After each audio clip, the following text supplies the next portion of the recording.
बिस्मिल्लाहिर्रहमानिर्रहीम।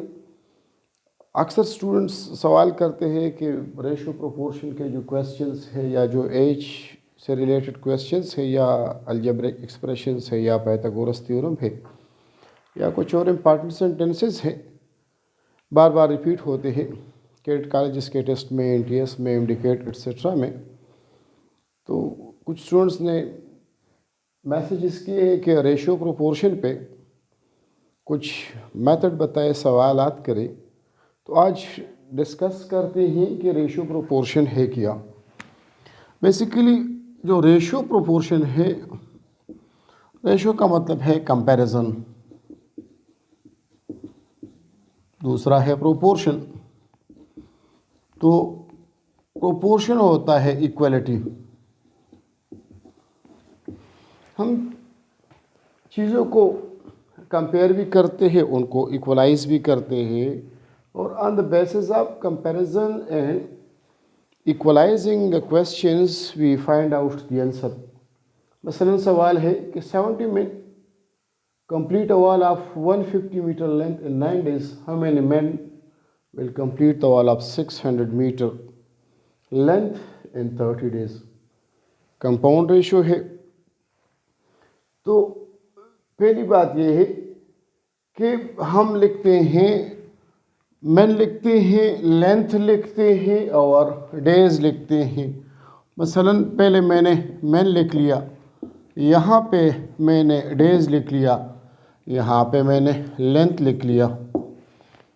मैन मसलन 70 है तो 70 man can complete a wall of 150 metre length in 9 days। Next है कि हाउ मेनी मैन। तो हाउ मेनी मैन जो है इसको हम सपोज करेंगे x से, will complete a wall of 600 metre length in 30 days। यहाँ तक हमारे पास गिवन डेटा हो गया। अब इस गिवन डेटा को सॉल्व करने के लिए, क्वांटिफाई करने के लिए हम वो मैकेनिज़्म अडॉप्ट करेंगे जिससे हम इस क्वेश्चन को आसानी से हल कर सके। पहली बात यह है कि इस क्वेश्चन को जहाँ पे x लगा हुआ है, इसको एरो अपवर्ड डायरेक्शन में लगा ले या डाउनवर्ड डायरेक्शन में लगा ले, किसी भी डायरेक्शन में लगा ले। हमारे पास एक प्रोसीजर बन जाता है जिसकी वजह से हम इजीली क्वेश्चन सॉल्व कर सकते हैं। अब इसमें यह है कि एरो हमें डायरेक्शन देगा कि इंक्रीज या डिक्रीज जो है वो हमारे क्वेश्चन को किस तरह अफेक्ट करता है और किस तरह हम क्वेश्चन को सॉल्यूशन की तरफ लेके जाएंगे। इसमें रेशियो प्रोपोर्शन में जो इम्पॉर्टेंट चीज़ें है कि इक्वलिटी के इस साइड पे या इन दोनों को जब हम कंपेयर करते हैं, एक साइड पे अगर इंक्रीज हो रहा हो और दूसरे साइड पे भी अगर इंक्रीज हो रहा हो, और एक साइड पे अगर डिक्रीज हो रहा हो, दूसरे साइड पे भी डिक्रीज हो रहा हो, तो ये हमारे पास डायरेक्ट रेशो है।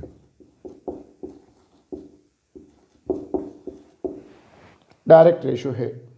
मसलन मेन ज़्यादा हो रहे हैं, लेंथ ज़्यादा हो रहा है, ये डायरेक्ट रेशो है। मसलन मेन कम हो रहे हैं, लेंथ भी कम हो रहा है, तो डिक्रीज डिक्रीज है। दोनों सूरतों में इंक्रीज इंक्रीज या डिक्रीज डिक्रीज की सूरत में डायरेक्ट रेशो है। अब एक साइड पे इंक्रीज हो रहा हो, दूसरे साइड पे डिक्रीज हो रहा हो, या एक साइड पे डिक्रीज हो रहा हो, दूसरे साइड पे इंक्रीज हो रहा हो, तो ये हमारे पास इनवर्स रेशो है। मसलन मेन हमारे साथ ज़्यादा हो रहे हैं, डेज कम हो रहे हैं, तो ये इनवर्स रेशो है। डेज ज़्यादा हो रहे हैं, लेंथ कम हो रहा है, ये भी इनवर्स रेशो की एग्जांपल है। तो क्वेश्चन की तरफ आते हैं। तो इस क्वेश्चन को सॉल्व करने के लिए पहले जहाँ पे x लगा हुआ है उसकी रिलेशनशिप इस्टेब्लिश करें। मेन का रिलेशनशिप इस्टेब्लिश करते हैं डेज के साथ। तो जब हम मेन और डेज का रिलेशनशिप आपस में इस्टेब्लिश करते हैं तो you forget about this part of our question. सिर्फ मेन और डेज को देखते हैं और किसी चीज़ को नहीं देखते। मसलन हम देखते हैं कि एक काम है कि that has to be completed in 9 days. 9 days में जब कंप्लीट होगा 70 मिनट रिक्वायर होंगे। अब वो काम है 30 डेज में कंप्लीट होना है, तो जब काम 30 डेज में कंप्लीट होना है तो लाजमी बात है डेज तो हमने बढ़ा दिए हैं तो मेन ऑटोमेटिकली कम लगेंगे। तो ये मेन और डेज इनका जो रिलेशनशिप है दैट इज इनवर्स। और एक कॉमन मैकेनिज्म भी है कि मेन और डेज हमेशा इनवर्स प्रोपोर्शंस में होते हैं। अब इसका रिलेशनशिप जब देखते हैं मेन का लेंथ के साथ तो we forget about this part of our question. Days को हम इग्नोर करते हैं। ये देखते हैं मसलन मेन और लेंथ का, मेन और लेंथ का कि 150 मीटर लेंथ की दीवार है, उसके लिए 70 मिनट रिक्वायर्ड। तो 600 मीटर लेंथ की जो दीवार है उसके लिए greater number of people will be required. तो यहाँ पे लेंथ में इंक्रीज हो रहा है, मेन में भी इंक्रीज हो रहा है। जब दोनों साइड ऑफ द रेशियो के इंक्रीज हो रहा हो तो that is an example of direct ratio. Direct ratio ये दोनों डायरेक्ट हो गए और ये इसका डायरेक्शन दे के इसका दे के इन्वर्स हो गए। नेक्स्ट इसमें यही कि हम यहाँ पे अक्सर कन्फ्यूजन होती है। कन्फ्यूजन का किस तरह होती है, यार एक्स ऊपर लिख के या 70 लिख के 9 लिख के या 30 लिख के या 150 लिख के या 600 लिख के। तो इसके लिए मैकेनिज्म ये है कि जो टेल होगा, टेल हमेशा ऊपर होगा, हेड नीचे होगा। टेल जहाँ पे होगा नॉर्मली मैं इसको यूँ समझाता हूँ कि टेल बाई हेड। अब कोई मुश्किल नहीं है, टेल बाई हेड से करें, आपको कन्फ्यूजन नहीं होगी कि कौन सा ऊपर लिखना है, न्यूमरेटर यूज़ करने कौन सा डिनोमिनेटर यूज़ करना है। x by 70 equals to 9 tail by 30 multiplied by 600। Tail है, हेड है 150। सिंप्लीफाई करें, ज़ीरो ज़ीरो के साथ कैंसिल करें, ये ज़ीरो एक ज़ीरो के साथ कैंसिल करें। आप कर सकते हैं 3 3 ज़ार 3 1 ज़ार 3 3 3 ज़ार 9। अगेन आप कर सकते रहे 3 1 ज़ार 3 3 5 ज़ार 15। यहाँ पे देखिए सिंप्लीफिकेशन हो गई है। यहाँ पे एक इम्पॉर्टेंट बात यह है कि इक्वलिटी के इस साइड पे और इस साइड पे हम सिंप्लीफिकेशन नहीं कर सकते हैं। जहाँ पे मल्टीप्लिकेशन है वो कर सकते हैं, इक्वलिटी के इस साइड पे जो फ्रैक्शन है we have nothing to do with that. आता है हमारे पास x by 70 equals to 6 divided by 5। अब आसान है सवाल, सिंप्लीफाई करें।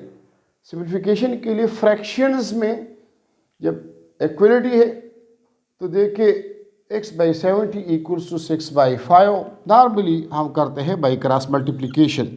क्रॉस मल्टीप्लिकेशन के साथ हम लिखते हैं कि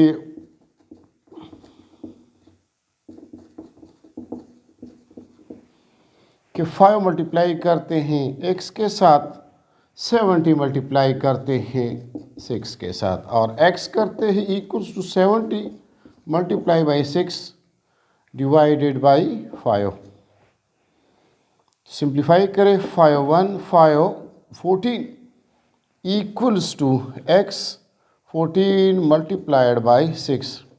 6 4 ज़ार 24, 6 1 is 6, तो 7 8 x इज इक्वल टू 84।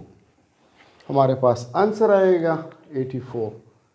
तो men रिक्वायर्ड होंगे 84 men will be required to complete a wall of 600 meter length in 30 days। Question बड़ा इजी है, कोशिश कीजिए मेथड से करें। मेथड के साथ क्वेश्चन करोगे तो कोई मुश्किल नहीं होगा। तो I would like to ask for comments and suggestions. Thanks for watching.